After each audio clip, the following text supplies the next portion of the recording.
Mesdames, Messieurs, accueillons le vice-président Communication et Relations externes de la Fédération des chambres de commerce du Québec, M. Félix Réaume. Tout le monde, je vous souhaite un bon dîner et maintenant on va procéder à notre panel politique. Alors on est à la journée économique, on a parlé d'économie ce matin, on va en parler sur d'autres thèmes cet après-midi, mais pour l'instant on voulait parler de politique. Donc on va vous divertir pendant le dîner. Et j'ai la chance d'être ici dans les circonstances, étant donné que Charles, notre président, est malheureusement retenu en quarantaine. Donc, ça me fait plaisir de prendre la relève à pied levé. Et pour discuter aujourd'hui de nos différents thèmes politiques, j'ai avec moi trois observateurs aguerris de la scène politique, tous les niveaux, tous les ordres de gouvernement. Donc, d'abord, à ma gauche, Karine Gagnon, qui est chroniqueuse aux affaires municipales et adjointe à la direction de l'information au Journal de Québec.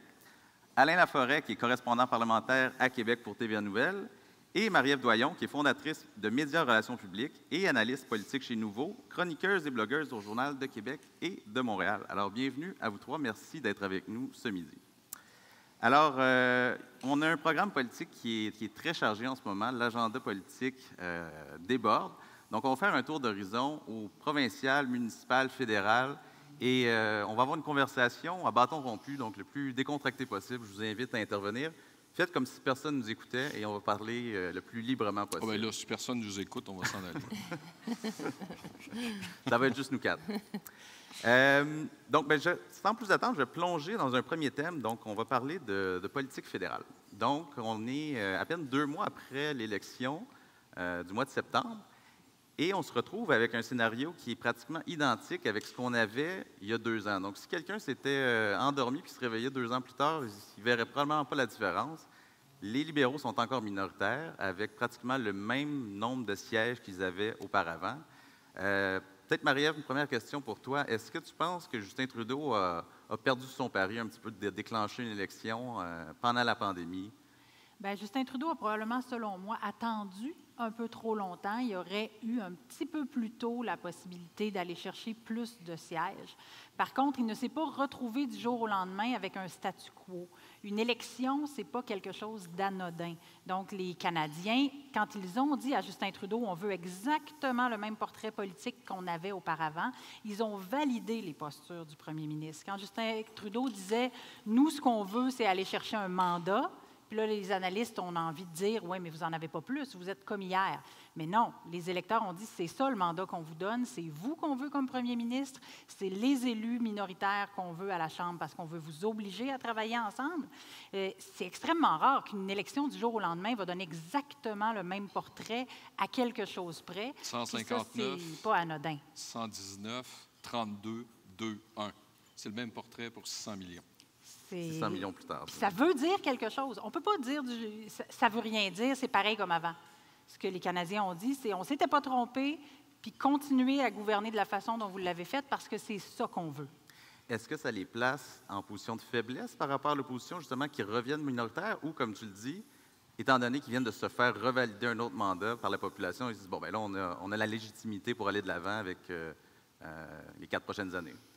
Ce qui les place en position de pouvoir, c'est la faiblesse des oppositions. Si les conservateurs avaient vécu une montée extraordinaire avec l'arrivée d'Erin O'Toole, s'ils avaient rasé des terrains, si le NPD s'était rebâti, parce qu'il est presque éliminé complètement de la carte au Québec, si le Bloc avait fait une poussée plus qu'après le débat en anglais, là, Justin Trudeau serait mis en garde, mais l'élection lui a confirmé que ses oppositions n'ont pas la capacité de le remplacer comme gouvernement du jour au lendemain, donc ils ne vont pas être tentés de le défaire non plus. Le problème d'Erin O'Toole, c'est qu'il n'a pas réussi à percer l'Ontario.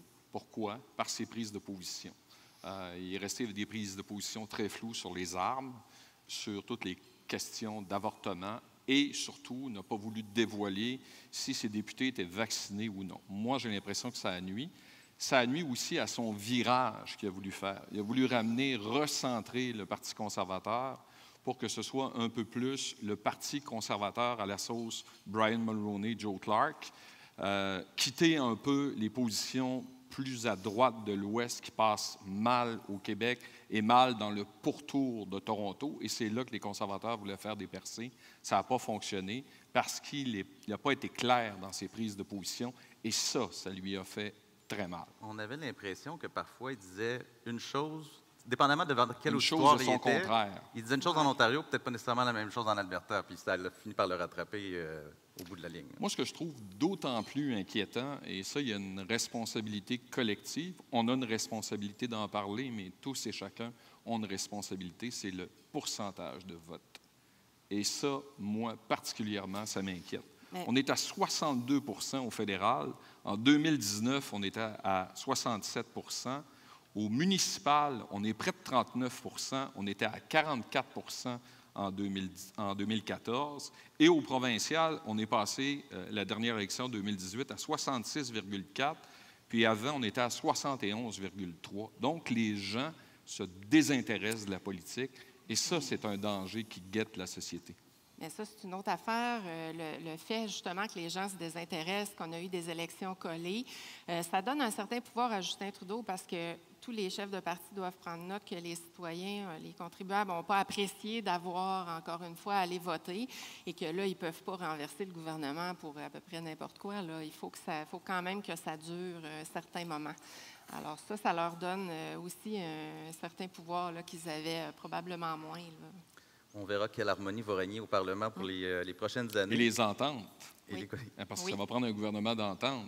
Oui, de coalition. Comme le Bloc et François Blanchet était très clair, je vais m'associer si c'est bon pour le Québec. Les néo-démocrates vont vouloir obtenir des choses.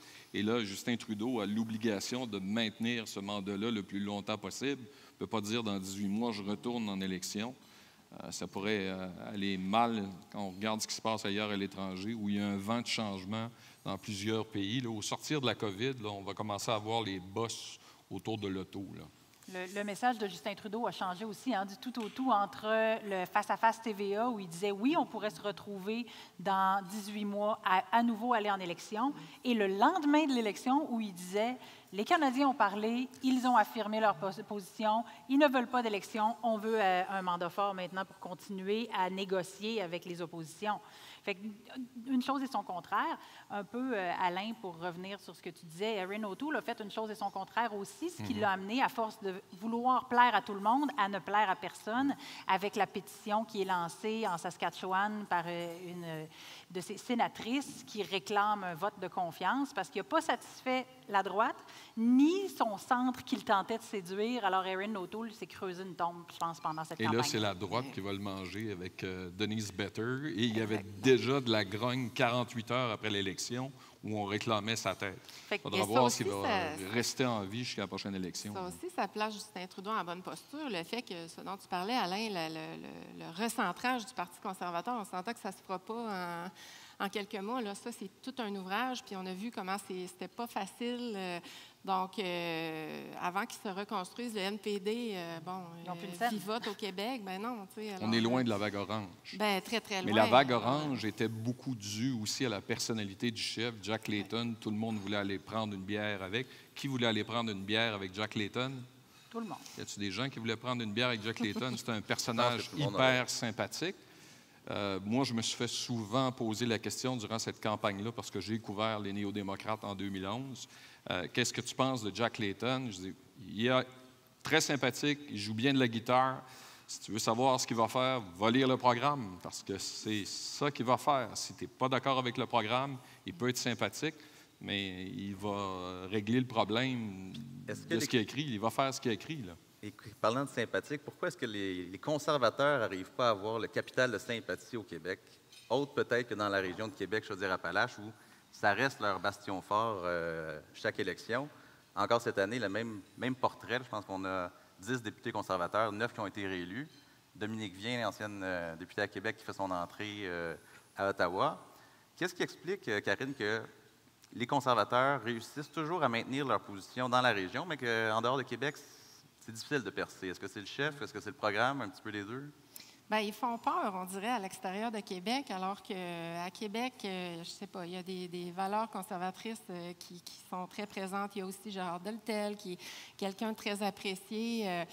Mais bon, c'est difficile de comprendre effectivement pourquoi ça demeure. Et c'est que aussi, dans la région de Québec, ce qui est particulier, c'est qu'il y a plusieurs mouvances, puis on le voit aussi au niveau du municipal. Hein, il y a des, puis du provincial, il y a des élus solidaires, mais il y a des élus de la CAQ. Alors, c'est très, très divisé. Le centre-ville aussi a une posture différente de tout Absolument. ce qui est le pourtour de l'agglomération urbaine. Hein. Oui. On a vu Transition Québec qui a fait son entrée dans Limoilou, Sol Zanetti, Catherine Dorion, qui sont bien ancrés dans tout ce qui est ultra-urbain de Québec. Puis dès qu'on s'étale un peu, puis qu'on va vers le pourtour puis les banlieues, là, on tombe dans des valeurs plus conservatrices, plus de votes pour le Parti conservateur, difficile de faire des percées pour les libéraux fédéraux.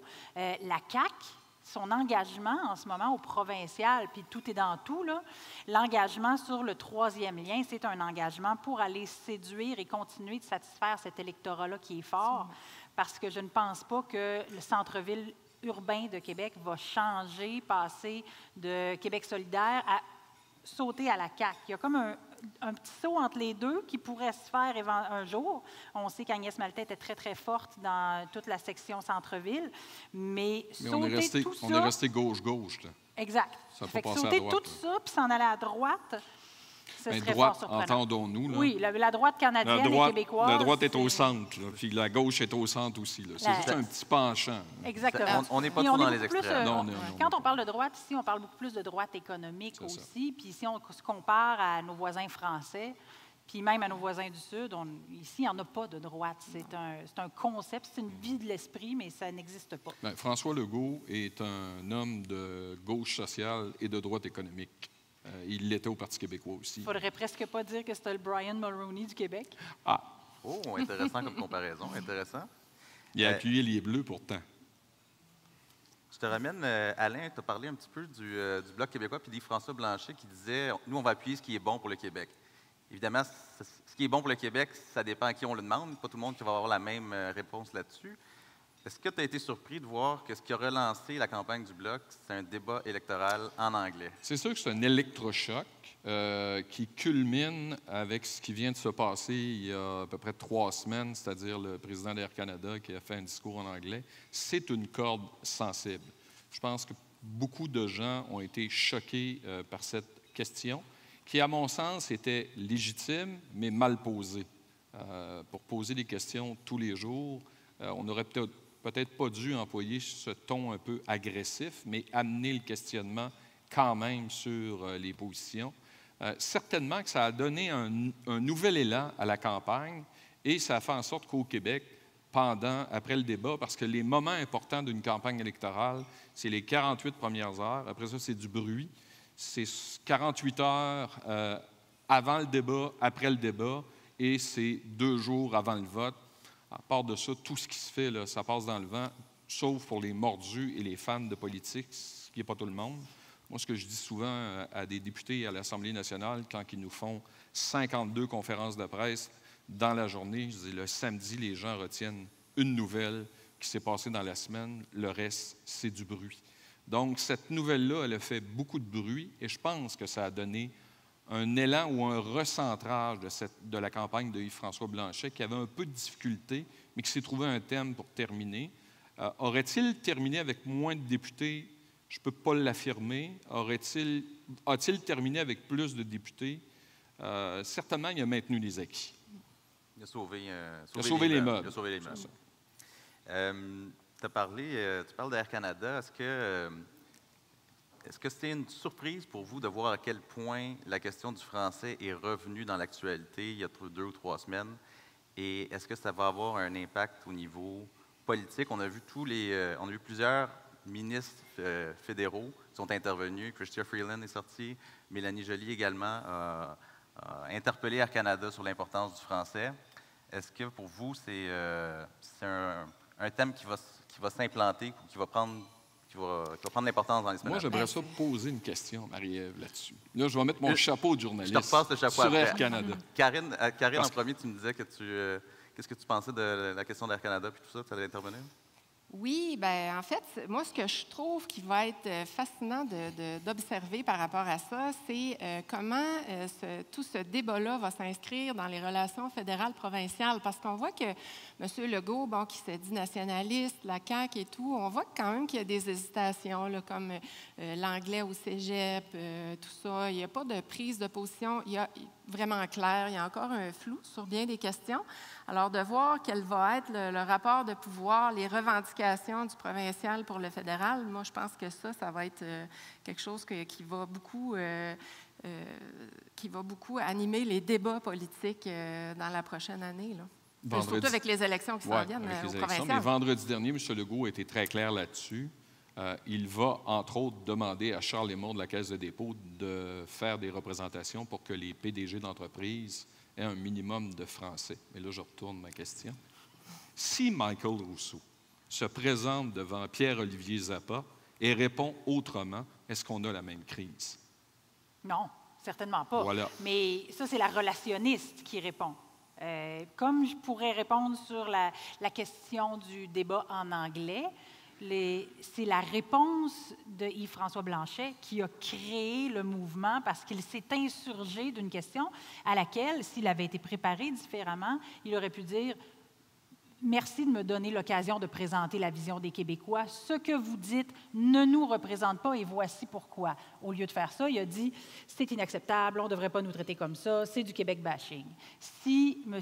Rousseau avait répondu en disant « Je dois faire mieux, c'est vrai, c'était indélicat. » Ce qui a le plus fâché, c'était sa réponse et les personnes les plus capable de vivre en anglais à Montréal. Ben oui, et les ça. personnes les plus fâchées, c'est les anglophones.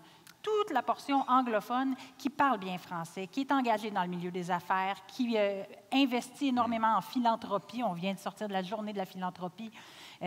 Tous ces gens-là sont éclaboussés par un chef d'une grande entreprise qui vient avoir un propos indélicat dans une situation de fragilité. Il les ramène en arrière là, de plusieurs années. Mais c'est parce qu'en même temps, ça vient illustrer. Moi, ça m'inquiète de savoir qu'on peut vivre pendant 14 ans à Montréal en parlant pas français du tout, en pouvant pas s'exprimer en français. Moi, ça m'a pas surpris. Ben non, c'est pas surprenant, mais c'est une illustration. Ça nous le met d'en face. C'est clair, net, précis, Karine, ça se peut. Puis... Entre dames, là, on peut aller se faire les ongles à des endroits où il y a des gens qui ne parlent ni anglais ni français et qui vivent au Québec depuis des années. Le problème de l'intégration et de la volonté de parler français, c'est un problème qui est beaucoup plus vaste que les grands chefs d'entreprise. Puis ce que François Legault va vouloir récupérer ça parce que c'est la question du français, la question du Québec des régions. C'est un bon thème de campagne électorale. C'est un excellent thème de campagne dans laquelle on est déjà. Si vous ne le savez pas, là, on est en campagne électorale et ça jusqu'à ce que le premier ministre décide d'aller aux urnes. Alors, il va manger dans ce petit râtelier-là, tranquillement, parce que l'identitaire fait partie de l'image de la CAQ. Ça, je vais vous ramener sur cette question-là tantôt, parce que je pense que c'est un thème qu'on peut exploiter longuement. Je vous ramène sur les relations entre Québec-Ottawa puis la relation entre Justin Trudeau et François Legault. On se rappelle qu'il y a 2 mois, pendant la campagne électorale, François Legault a fait une sortie que je dirais étonnante, une espèce d'appel au vote conservateur. C'est assez rare qu'on voit ça, un chef de gouvernement qui prend position officiellement dans une campagne comme ça. Comment vous pensez que ça va teinter la relation entre les deux là, pour les années à venir? Bien, premièrement, on peut dire que ça a été un très mauvais calcul là, de sa part. Puis là, il va certainement payer pour. Puis le dossier qui le démontre, c'est le dossier de 3e lien. On a vu très rapidement que Justin Trudeau, après son élection, a nommé Stephen Guilbeault comme ministre de l'Environnement. Alors, on ne peut pas penser que M. Guilbeault, lui, va triper beaucoup là-dessus, un 3e lien. Il faut rappeler que le provincial veut du financement de la part du fédéral. Là, M. Guilbeault, sa première annonce, ça a été de dire « Bien, je vais demander mes propres études environnementales. » Alors, dans un champ de compétences provinciales. Ben il a le droit de le faire. Partagé quand même. C'est une compétence partagée. Et puis là, ben c'est ça. Ça sera de voir comment tout ça va se mettre en place. Mais ça va être difficile. A chanté dans sa chorale. Oui. Fait que les écueils sur le projet de 3e lien, là, ils commencent à s'accumuler. Puis ça va rester dans l'univers politique. La relation Québec-Ottawa, À partir du moment où Justin Trudeau a son mandat, qu'il a promis, entre autres, les places en garderie, le 6 milliards. On pense que M. Legault voulait, lui, aller chercher de l'argent pour le troisième lien parce que ce n'est pas nécessairement sur les garderies qui va être défait si un jour il perd ses élections.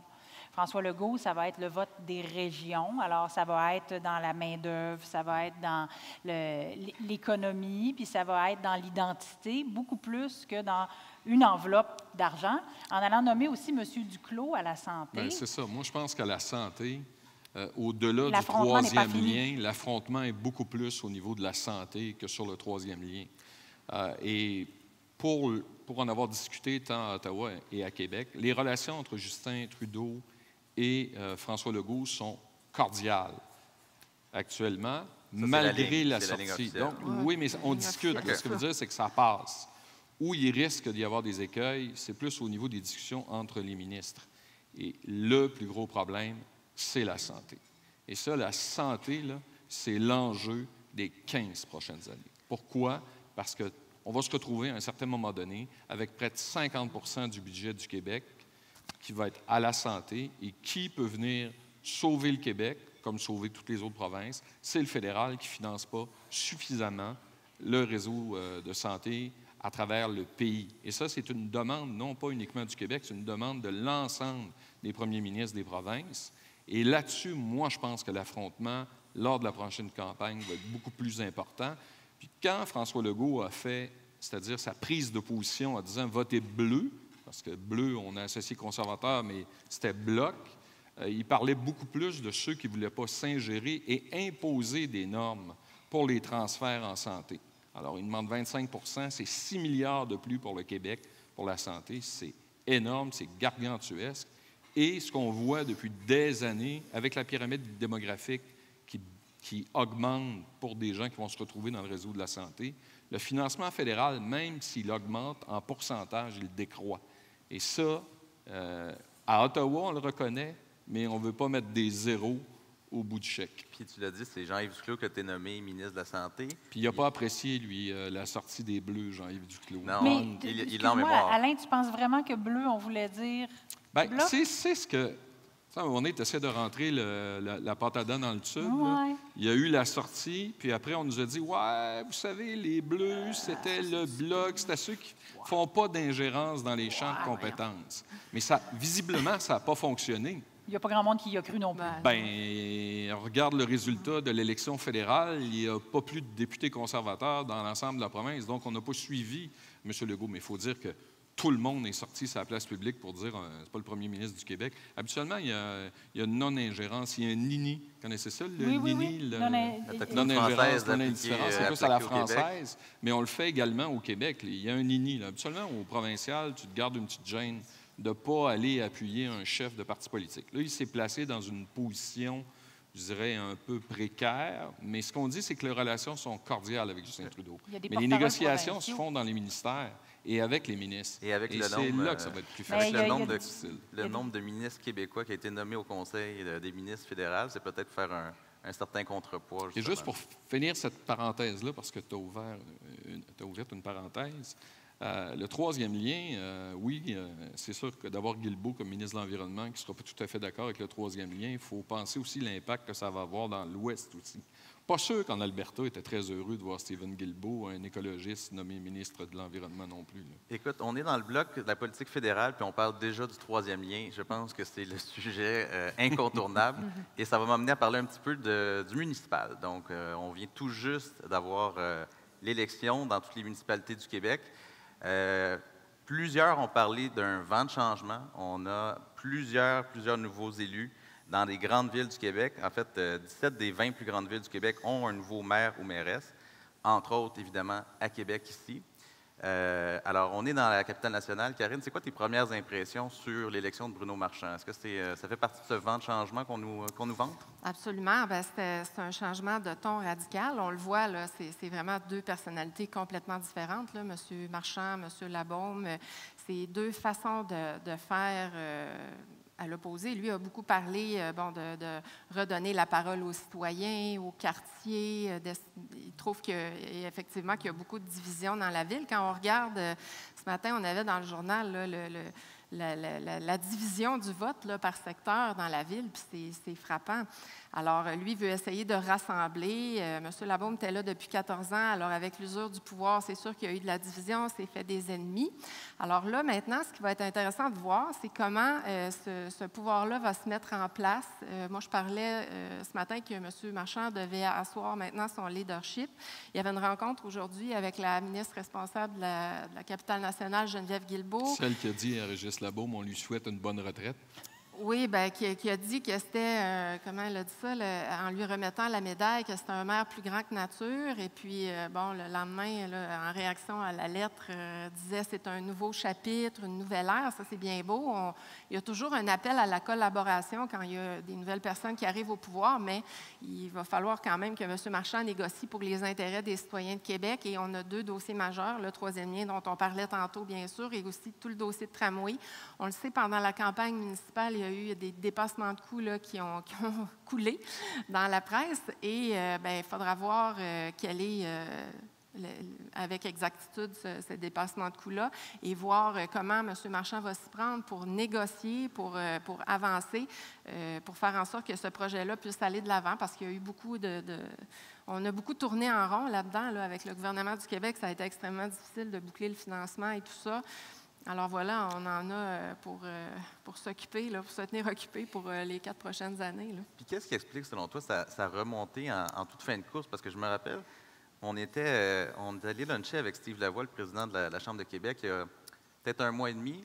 Puis à ce moment-là, on parlait de la campagne, puis les sondages plaçaient Mme Savard loin, loin en avance, Bruno Marchand loin derrière. Et puis même le soir de l'élection, ça s'est déroulé de façon... dramatique, avec un renversement de situation tard dans la nuit.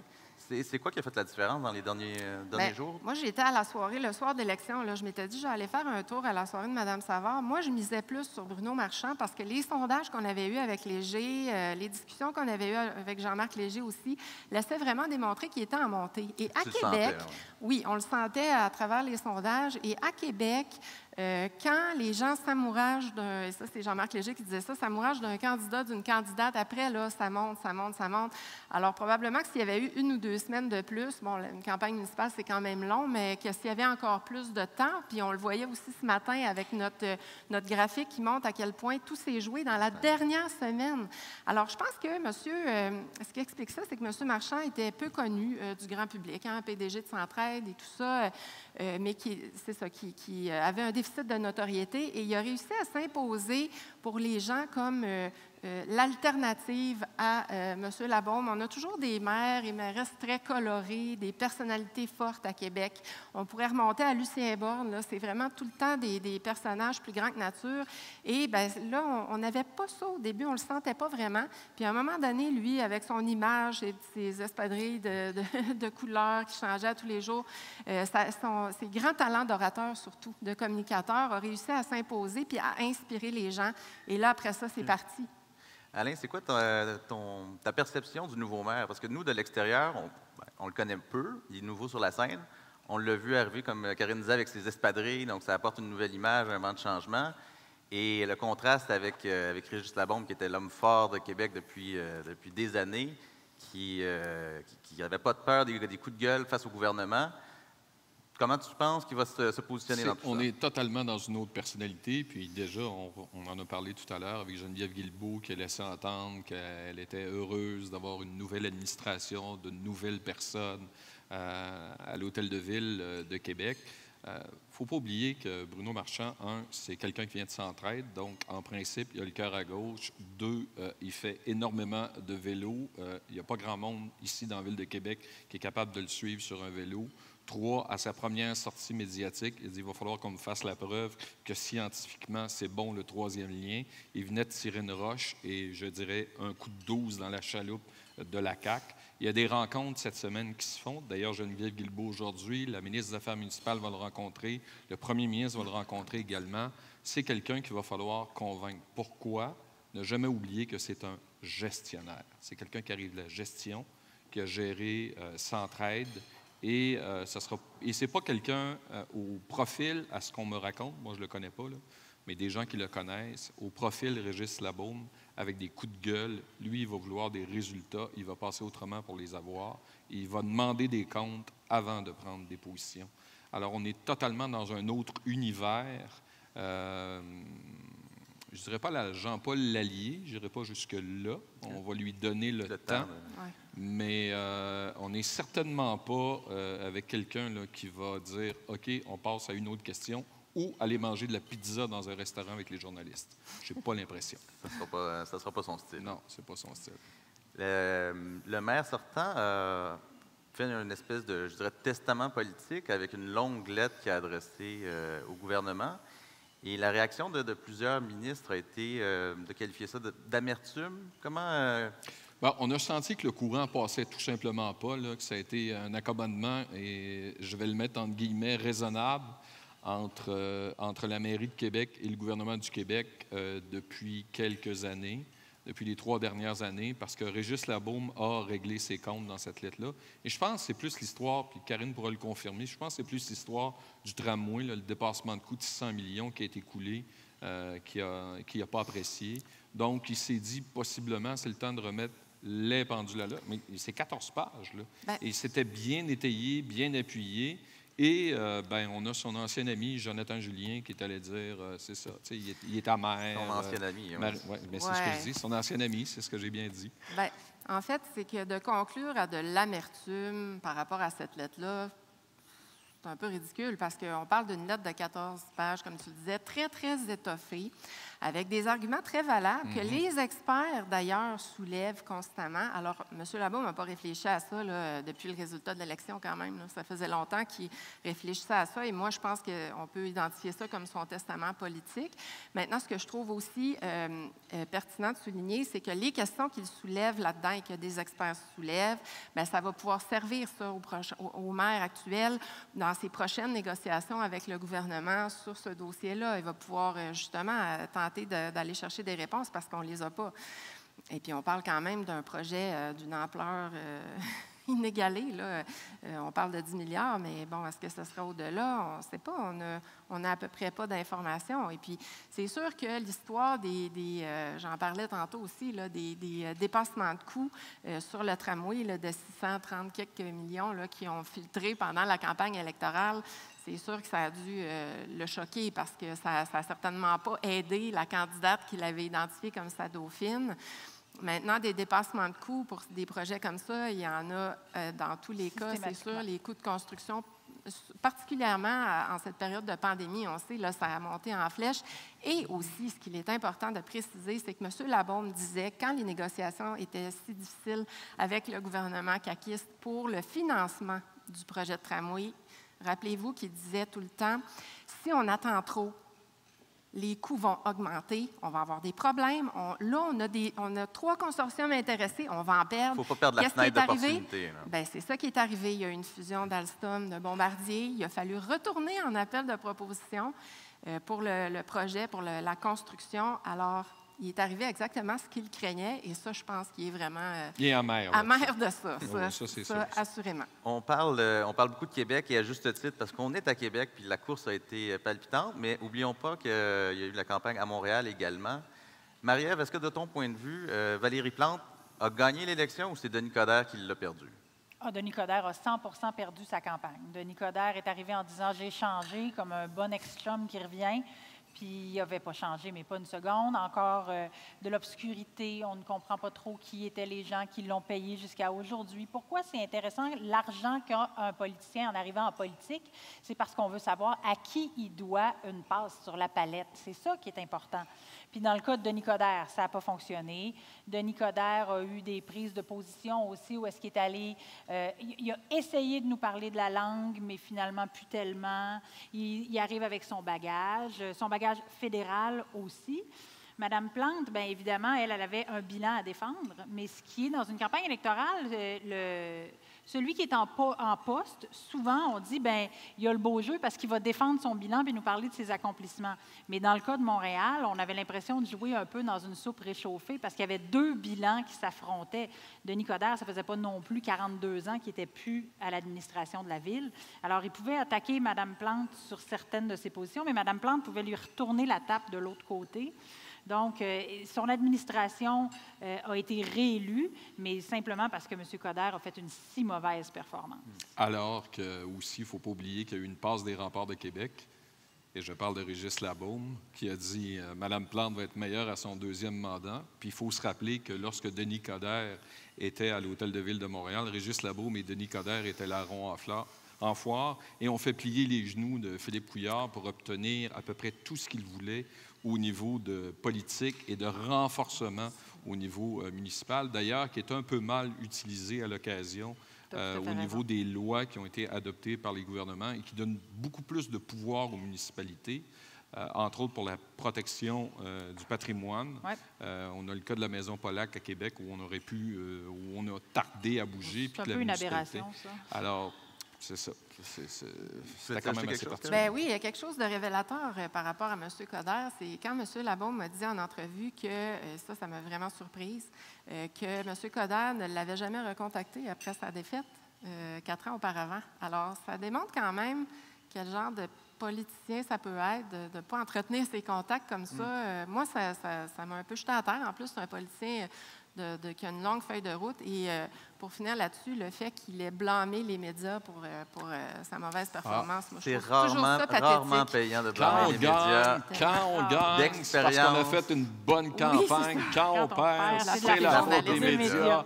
Je peux vous raconter des anecdotes là-dessus. Savoureux. On va te réinviter l'année prochaine. Je pense qu'on pourrait en parler longtemps. Mais la prise de pouvoir à nouveau par Mme Plante, ça nous amène aussi à constater combien il y a de femmes qui sont élues. Bon dans les 10 plus grandes villes au Québec, il y en a 5 qui sont dirigées par des femmes. Puis quand on étend la recherche, dans les 20 plus grandes villes au Québec, il y en a 10 qui sont maintenant aujourd'hui pilotées par des femmes.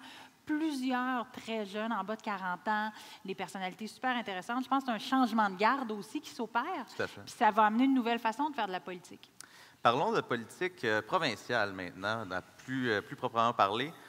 On est, comme je pense que c'est Marie-Ève qui l'a mentionné tantôt, on est pratiquement déjà en campagne électorale. C'est dans moins d'1 an, dans 10 mois, on va avoir voté déjà, donc on est en plein dedans. Faisons un petit tour des forces en présence.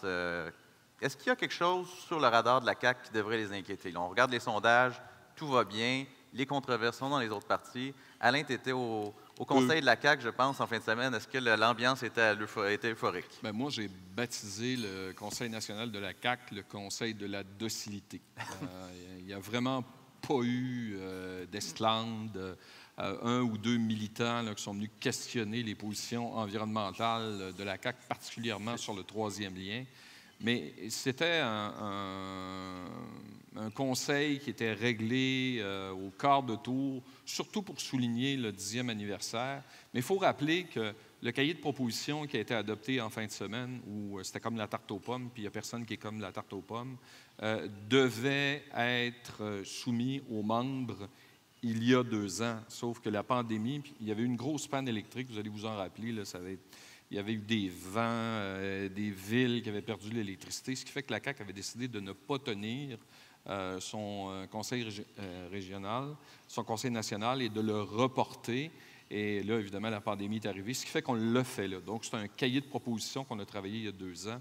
Mais le pire ennemi de la CAQ, c'est la CAQ. Pourquoi? Parce que même François Legault le dit, les derniers sondages laissent entendre que si on déclenchait l'élection-là, reviendrait avec 100 députés. François Legault ne veut pas gérer ça. Ça va prendre... Alors, il a déjà identifié son adversaire, son woke favori. Puis attention, là, on dit Québec solidaire, ça monte, c'est tellement impressionnant, mais ils sont quand même juste 1 % de plus en avant du PQ. Ils sont dans marge d'erreur avec les libéraux.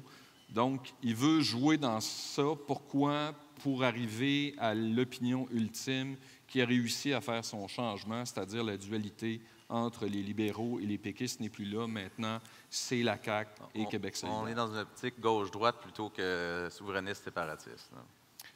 qui était gauche-droite pareil. Ouais. C'est juste qu'on n'avait pas le même titre. Voilà. Mais moi, je suis d'accord avec toi quand tu dis que c'est leurs pires ennemis. Puis ce qui les guette, c'est l'arrogance. Puis on peut revenir sur l'épisode avec M. Labaume. Là, c'était pas tant. Là. Je veux dire, tu ne peux pas répliquer de cette façon-là, je crois. Là. Et puis, il y a plein d'exemples comme ça. M. Legault qui parle qui est rendu dans son 3e mandat. Je dirais un instant, là, on va voir comment ça évolue. Mais ça... C'est sûr qu'eux, ils ont pas... Je veux dire, en phase 2, là, les partis sont effondrés. Bon, il y a Québec solidaire, comme tu dis, mais est-ce que ça répond aux aspirations d'une majorité de gens? Bon, ça se pourrait qu'ils forment l'opposition officielle, mais ils vont devoir se recentrer aussi. Il y a un changement de porte-parole, il va y avoir un changement de ton, il y a un changement d'attitude. Oui, mais je veux dire, reste Gabriel Nadeau-Dubois est très différent de Manon Massé. Ils ne sont pas inquiétés quand même. Tu as évoqué quand même la possibilité qu'ils forment l'opposition officielle. Ça, c'est quand même un statement intéressant. Et là, ça passe par-dessus l'opposition officielle actuellement. Chez les libéraux, on peut dire que rien ne va plus. Que se passe-t-il? Ça va pas bien. Ça va pas bien. Qu'est-ce qui se passe, Marie-Ève? J'aime ça quand Alain se tourne comme ça. J'ai vu que tu avais écrit ce matin, entre autres, à propos de Gaétan Barrette qui a annoncé son départ. Gaétan Barrette est une personnalité à part. Je pense qu'on l'a vu en politique. Il est un peu plus grand que nature quand on parle de Régis Labaume. Je pense que Gaétan Barrette était comme ça. Il est encore là. Il fait 2 cadeaux à Mme Anglade, hein, M. Barrette. Absolument. Il quitte avant le congrès dans 2 semaines. Mais encore là, Lise Thériault le fait aussi. Là. Il va y avoir une série d'annonces. Il va en avoir d'autres. Mais Lise n'aurait pas été le sujet de conversation de tout un congrès dans 2 semaines. Pas du tout, alors que Dr Barrette, lui, il l'aurait été. Il l'est déjà depuis longtemps, le sujet de conversation de tous les libéraux. Si vous avez entendu un grand ouf dimanche, c'était la majorité des libéraux qui aiment Gaétan parce que c'est un homme charmant dans la vraie vie, mais qui savent à quel point il est lourd sur l'organisation parce qu'il se mêle de tout, il sait tout sur tout, il ne suit pas les lignes de parti, la langue de bois, pour lui, ça ne sert à rien. Donc, il rue dans les brancards puis il ouvre des portes ouvertes déjà. Premier cadeau, donc, il annonce. Et deuxième cadeau, il annonce qu'il demeure dans les rangs libéraux et qu'il ne va pas siéger comme indépendant, alors que là, il aurait pu avoir un plaisir monstre à tout casser. Mais Dominique Anglade se trouve avec des beaux problèmes parce qu'elle a plusieurs élus qui ne vont pas se représenter. Est-ce que c'est un problème ou une opportunité?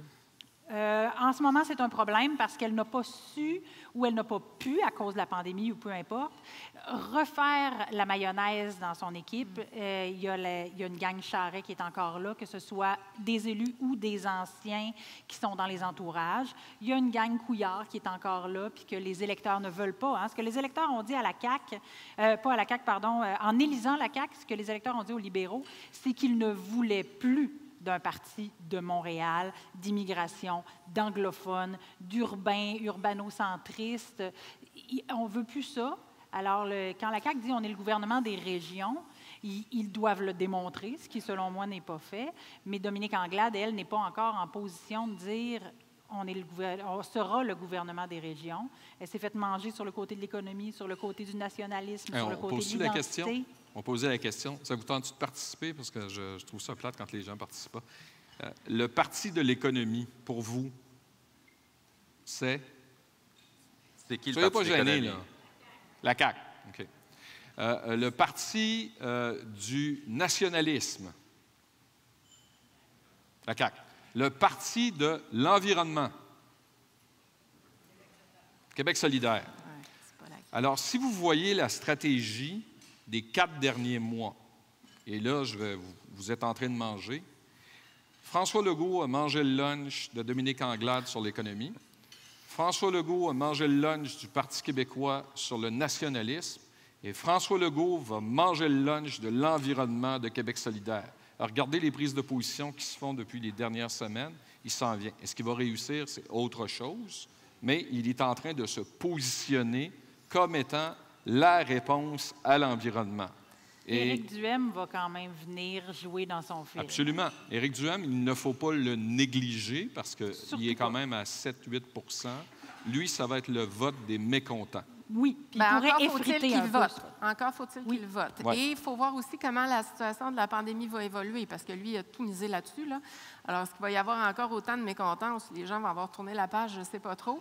Et pour ajouter à ce que tu disais, Marie-Ève, sur les libéraux, Mme Anglade, ce qui va être intéressant de voir, c'est comment la nouvelle garde aussi, il y a des gens ambitieux là-dedans. Là.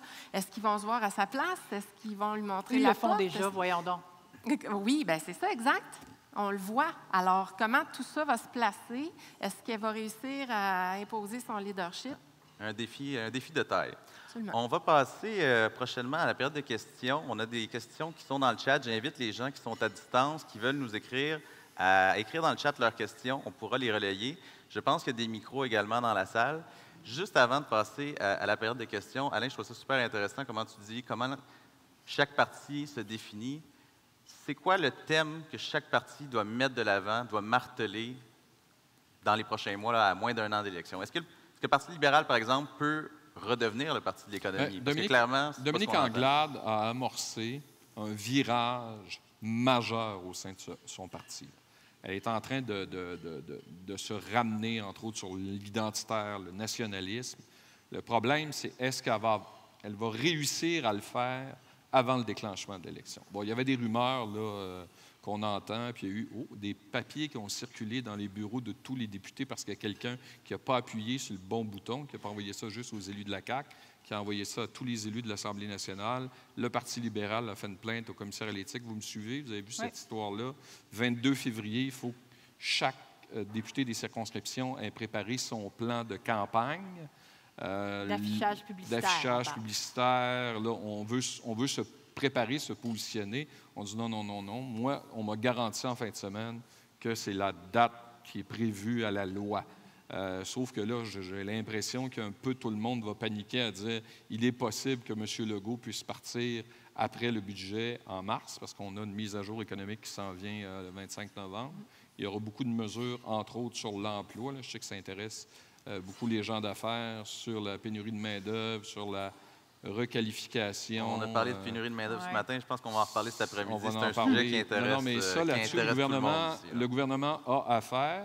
Il y a eu d'ailleurs un plan d'urgence qui a été demandé par les gens de Chaudière-Appalaches et la Avec réponse raison. de M. Legault a été il y a des entreprises qui n'ont pas fait les ajustements, bien, mettez la clé sous la porte. Il n'a pas dit comme ça, c'est ça que ça voulait dire. Bref, ça prend des ajustements. Là-dessus, il va peut-être se faire brasser un petit peu. Mais au niveau du recentrage du parti, le Parti québécois doit se retrouver une mission, doit se retrouver un moyen. Là, on ne sait pas trop où ils vont, on ne sait pas trop ce qu'ils font. Et même pense que M. leur chef, Legault il sait s'en pas trop non amuse plus, hein. en oubliant le nom de son chef, Paul Saint-Pierre Plamondon. Là. Vous remarquez à la période de questions, tout bout de champ, il mêle son nom, puis il fait exprès. Là. C'est voulu, c'est calculé. Ben oui, c'est très politique. Là. Question, réponse simple. Est-ce que la CAQ va parler plus de nationalisme ou d'économie? On va parler En un d'identité. Parler d'identité. Identité, Si elle va ou elle doit. lequel des deux va mettre de l'avant? D'abord, davantage nationalisme ou davantage économique? Je prends le même mot que toi, Identité. l'identité, parce que ce n'est pas un nationalisme culturel, c'est un nationalisme Identitaire. identitaire. Le français. Karine? Oui, je suis assez d'accord. Mais ça va être un mix des deux, là, parce qu'en même temps, on ne peut pas sortir du thème économique avec toutes les préoccupations que la pandémie a provoquées. Aussi, on va avoir un état de situation là, à la fin novembre, puis en mars, voir un peu où on s'en va. Alors, c'est un incontournable. Mais il le fait, le français et économie. Oui. Lorsqu'il a présenté sa vision économique à Shawinigan vendredi, c'est là-dessus qu'il était là. On est capable de faire On est capable de faire du les deux. nationalisme économique. Voilà. Ça Mais peut être est-ce une que c'est recette, une vision recette payante. économique qui va aider les PME? En Chaudière-Appalaches, certainement pas. C'est une vision économique quand on parle de salaire à 56 000 et plus, d'immigration uniquement pour des hauts salaires, pour l'industrie du jeu vidéo, pour l'aéronautique, pour l'industrie de la batterie, du Québec vert. Les besoins en ce moment en main-d'œuvre, regardez les affichages de postes. Moi, je connais des entrepreneurs personnellement qui n'affichent même plus parce qu'il n'y a pas de candidats. Il n'y en a pas, donc ça va mettre en péril la survie des entreprises. Puis on a une spirale inflationniste qui est commencée, puis elle ne va pas s'arrêter. Ça a des conséquences multiples Comme je le et disais économiques. tout à l'heure, on va voir les boss sur la voiture parce qu'on sort de la pandémie. Ben oui. On va prendre quelques questions. Écoutez, le problème, c'est qu'on aurait eu besoin de 3 heures pour faire le tour de tous les sujets qu'on voulait. On va être obligé de refaire ça une prochaine fois. Je vois une question de notre PDG, Charles Milliard, qui nous écrit « Que pensez-vous des nouveaux maires et mairesses qui souhaitent diminuer leur salaire? La rémunération des élus est-elle un frein au recrutement de politiciens de grande valeur pour nos institutions? » Oui. Oui. C'est pas normal que le premier ministre gagne pas plus cher que ça. Un président de société d'État gagne 4 fois le salaire du premier ministre. Le premier ministre, il est sous un feu roulant, il est critiqué. Pas beaucoup de gens ici, je pense, qui auraient le goût actuellement, surtout dans la période actuelle. Si on recule dans le temps, un politicien, un maire, un élu, c'était un notable à la place, autant que le juge, que le médecin, que le dentiste. Les politiciens, maintenant, ils se font rudoyer, ils se font critiquer, c'est tous des pas bons, c'est tous des pourris. Donc, tu n'es pas d'accord avec ceux qui diminuent leur salaire? Est-ce que c'est pas un... Bien, c'est-à-dire, attention, ça il y a des... Ça dépend où. Ça dépend où. Catherine Fournier avait raison. Oui, c'est ça. ça. Si on prend le cas de Catherine Fournier à 265 000 à l'annonce, bien, c'était trop. Elle faisait plus que la mairesse de Montréal, puis ça, c'est pour Longueuil. Je pense que c'est un cas d'exception un peu, parce qu'en général, tu as raison, Alain. Mais ça dépend qui on veut en politique, qui on veut élire. Puis je le disais dans ma chronique de ce matin, quand on fait le choix de la politique, souvent on fait une croix aussi sur la prospérité individuelle. Puis il y a beaucoup de gens qui ont l'impression que les élus ils vont se graisser quand ils rentrent soit au Parlement, soit dans les mairies. C'est pas vrai. Ils n'ont pas de break, ils vont au dépanneur puis ils se font poser... Tout ça en même temps. Puis est-ce qu'on veut des têtes grises qui ont déjà fait tout leur argent puis ils vont se faire élire parce qu'ils n'en ont plus besoin puis là, on va leur reprocher leur passé? Ou est-ce qu'on veut des verts qui veulent se faire une expérience pour un jour faire de l'argent? Si on veut des gens de qualité, comme pour les PDG des grandes institutions, bien, il va falloir un jour les payer aussi parce qu'il y a trop de renoncement qui vient avec la politique si on ne rémunère pas correctement. Il y a combien en ce moment? 120 ou 100 postes qui sont encore vacants dans les municipalités parce qu'il n'y a personne qui s'est présenté, parce qu'il n'y a pas d'attrait. Gérer une petite municipalité, c'est presque autant de jobs, autant de monde qui ne t'aime pas, puis en plus, ils te connaissent quand ils te voient au dépanneur. Ils t'écœurent. Ça peut être très ingrat. Bien, ils viennent te parler sur ton terrain. Sur ton terrain, puis tu dois avoir une job de jour en plus. Ça ne peut pas marcher. Non, ça fonctionne. On va aller, je pense... Ne jamais oublier que Christian Dubé a laissé 1 million sur la table pour revenir en politique. Oui. C'est vrai. Lui, ici, est en politique. Gaétan Barrette, la même Il y en a chose. 180 000 par année? Pierre Fitzgibbon, 3 enquêtes du commissaire à l'éthique. Il est resté. Il n'a pas besoin de la politique pour vivre. La politique, c'est un peu son argent de poche. Il est là parce qu'il veut changer des choses. C'est des gens comme ça que ça prend. Au Québec, je pense qu'on a un complexe avec l'argent aussi. Ouais. Chez les anglophones, c'est beaucoup moins marqué que chez les franco, mais on a un complexe. Si quelqu'un fait de l'argent, il doit faire quelque chose de pas correct. C'est honteux. On fait des encans silencieux parce qu'on n'est pas capable de faire d'encans à main levée pour des organismes de charité parce que les gens ont honte de vouloir mettre beaucoup d'argent sur la table. Eh bien voilà, on n'a pas eu la gêne d'en parler ici. On a fait une bonne tour d'horizon de la question. Je pense qu'on a une question au micro ici. Je pense que je reconnais André. Oui. Alors, André Comlosy de Drummondville. Une question très courte et simple. Est-ce qu'on a assisté à la dernière campagne électorale de Justin Trudeau? Pardon? Est-ce que là, on a assisté à la dernière campagne électorale de Justin Trudeau cette année? Ou peut-être la question est un peu prématurée, parce qu'on sent qu'il y a du flottement un peu à Ottawa. On a l'impression que c'est un nouveau gouvernement qui vient d'arriver alors que ça fait 6 ans qu'ils sont là. Il y a des changements majeurs dans les cabinets. Il y a encore plusieurs chefs de cabinet qui n'ont pas été trouvés. Des collaborateurs de premier ordre là, qui étaient là depuis le début avec M. Trudeau qui ne reviennent pas. Je pense à M. Bouchard. On a appris qu'il ne revient pas, ainsi de suite. Alors, et je comprends que ça peut être peut-être prématuré, mais malgré tout, est-ce qu'on a assisté à sa dernière campagne électorale? Ça va dépendre de ce que Bay Street va décider. C'est là que ça se décide. C'est Toronto qui va décider quel chef il va avoir au sein du Parti libéral. Moi, je pense qu'il est beaucoup trop tôt pour dire que c'est la dernière campagne de Justin Trudeau. Il n'a pas eu sa majorité. Là, je pense que c'est comme au provincial, il va être obligé de se soumettre à un vote de ses membres. Quel vote? Il n'y a pas de vote au niveau provincial. Bon, ça que je ne pourrais pas vous dire. J'avais l'impression que c'était sa dernière campagne quand il est parti en élection, là, que la grogne serait venue beaucoup plus vite, mais là, on voit la grogne chez les conservateurs, puis on n'entend pas de bruit En tout cas, c'est sûr que je ne suis pas à Ottawa, mais on n'entend pas de bruit là, concernant les libéraux. C'est qu'il n'est pas achalé non plus par les partis en face de lui. Ça fait que, il va falloir voir comment ça se place, mais pour le moment, c'est la force des autres qui font, à un certain moment donné, qu'un chef est en difficulté. Comme on le disait tout à l'heure, le problème de M. Legault, c'est que son groupe de députés qui risque de faire des pleurs de banane. En fin de semaine, c'est une pleure de banane, le Conseil national, parce que ce qu'on va retenir, c'est qu'on a fait une mauvaise sortie contre Régis Labaume. Et ça peut paraître comme étant de l'arrogance. Et quand on cumule ce genre de mauvaise sortie-là, les chroniqueurs vont le rappeler à l'élection et les gens aussi vont s'en rappeler. Mais moi, je vous le dis, je reviens à mon propos du début. Là. Ce qui m'inquiète plus, c'est le pourcentage de vote. Ça, moi, là, ça me fait peur sans bon sens. Là. Quand on pense qu'il y a un électeur sur 2 qui ne sort pas, qui ne va pas voter, qui reste chez lui, qui se dit « de toute façon, ça ne change rien », bien, regardez votre chèque de paye. Quand vous avez 50 que vous envoyez au gouvernement, prenez un petit 4 heures pour aller voter. Là. Ça on a des gens qui sont intéressés par la politique ici. D'après moi, le taux de vote était assez intéressant dans la salle ici. Je vois au loin une autre question. Merci beaucoup. Merci beaucoup pour... Est-ce que vous m'entendez bien? Merci Bonjour, beaucoup. Alain. Écoutez, moi, je vais faire du pouce sur ce que vous avez dit. Par rapport au salaire, je suis tout à fait d'accord qu'on devrait même les tripler les salaires des politiciens. Mais je vais faire du pouce sur votre dernier commentaire qui était... Madame Doyon, vous avez dit, c'est bien, c'est rafraîchissant de voir que 10 femmes dans 20 plus grosses villes. Puis moi, je trouve ça vraiment bien de voir cette fraîcheur-là, essentiellement, là, qui arrive. Monsieur Laforêt, vous avez dit que le pourcentage était alarmant. Moi, ma question va être, on dit souvent, vous êtes le 4e pouvoir. C'est quoi qu'est-ce que les médias peuvent faire pour enlever ce cynisme-là qu'on a chez l'électorat? Comment on peut faire pour redorer le blason de la politique au Québec? Puis qu'est-ce que les médias peuvent faire pour redorer ça? Il y a 2 choses très importantes dans votre question. 1, la pandémie. La pandémie a accéléré le cynisme et l'accès aux réseaux sociaux fait en sorte qu'on est dans un balancier qui est totalement hors contrôle.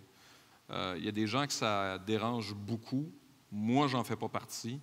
Je peux vous faire lire mon fil Twitter. Vous allez, moi, ça me fait rire. Là. Je me fais traiter d'à peu près n'importe quoi. Là. Entre autres, j'ai l'impression que je suis à l'époque de Duplessis et que François Legault vient de porter une enveloppe brune sur mon bureau tous les matins. C'est sûr qu'en début de pandémie, les journalistes ont été moins durs à l'endroit du gouvernement, mais il y avait une situation planétaire. Ce qu'on vit actuellement ici, puis on est en sortir de cette crise-là, c'est arrivé il y a 100 ans. Et les gens se faire dire de rentrer chez eux parce qu'il y a un risque de mourir, bien, quand tu es dans un pays qui n'a pas connu la guerre, pourquoi le gouvernement nous ferait faire ça? Là, on voit que ça semble être le cas, mais ces gens-là ont une puissance extraordinaire sur le cynisme. L'autre cynisme, c'est ce qui est arrivé avant, qui est en train de se dégonfler un peu avec les revers de l'UPAC. C'est tout ce qu'il y a au niveau de la corruption puis de la collusion qui a fait en sorte qu'on s'est comme retrouvé au début du siècle où les politiciens faisaient ce qu'ils voulaient puis avaient de l'argent. Moi, je considère que les politiciens et l'Assemblée nationale, c'est le reflet de la société. Mathieu, qui est dans la salle, qui a travaillé au Parti québécois, le sait, il m'a entendu le dire souvent. Il y a des pas bons en politique, il y a des pas bons en journalisme, il y a des pas bons dans les entreprises, puis il y a des bons dans les entreprises. Donc, la politique est un reflet de société. Il y a des travaillants, puis il y a des paresseux. Donc, le changement, les médias, ce qu'on fait, c'est d'essayer de... Là, actuellement, notre canal, il ne va pas bien, là, mais il ne va pas bien, pas pour l'ensemble de la population. Il ne va pas bien pour ceux qui crient le plus fort. Et ceux qui crient le plus fort, c'est ceux qui en ont. TVA, c'est le diable. Là. Je peux vous dire que je l'entends presque à tous les jours. Là. Mais c'est quand je regarde sur mon fil de réseaux sociaux, c'est 28 000 personnes. Puis quand je prends l'antenne, c'est entre 700 et 1 million. Ça fait que c'est ça. C'est ce que je vous dirais. On a besoin d'un changement d'air. Il y a Paul Lallier qui avait dit ça, là, un peu de push-push sur la Ville de Québec. Oui, mais au-delà des médias, monsieur, moi, je me suis beaucoup intéressée à cette question-là depuis l'élection parce que moi aussi, ça m'a jeté à terre de voir le taux de participation qui était vraiment très peu élevé. Et ce que les chercheurs disent, c'est que ça part beaucoup de l'éducation et qu'il faut vraiment apprendre très jeune aux enfants l'importance de la citoyenneté, de la démocratie, d'aller voter, en quoi ça consiste. Et puis, les élections Canada, élections Québec font de plus en plus d'expériences, de petits bureaux de vote pour inciter les jeunes à aller voter, parce que je pense que ça part de là.